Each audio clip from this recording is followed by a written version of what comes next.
Hello po. Good morning, good evening po sa ating lahat.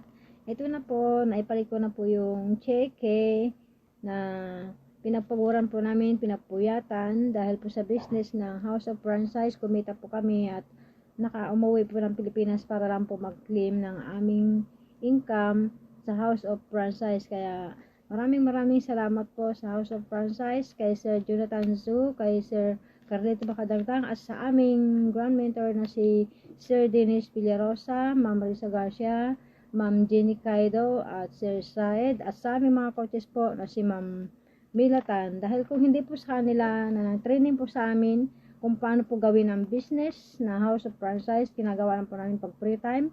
Isa po akong OFW dito doon po sa Hong Kong, at andito po ako sa Pilipinas, nagbakasyon.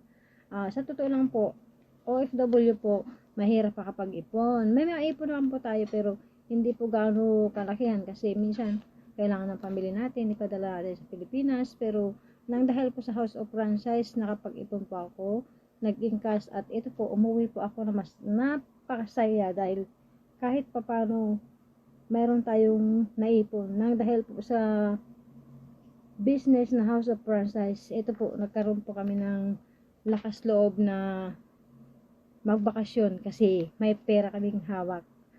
Totoo po. Kaya napapasalamat po ako sa aming grand mentor, at lalong na po sa naging apply ko nang dahil lang po sa paghawak ko, kumita rin po ako. Maraming salamat po. Kaya wag po kayong matakot na sumubok dahil isa po ako na patunay na totoo po ang sinalihan po namin na House of Franchise. Thank you po. Salamat.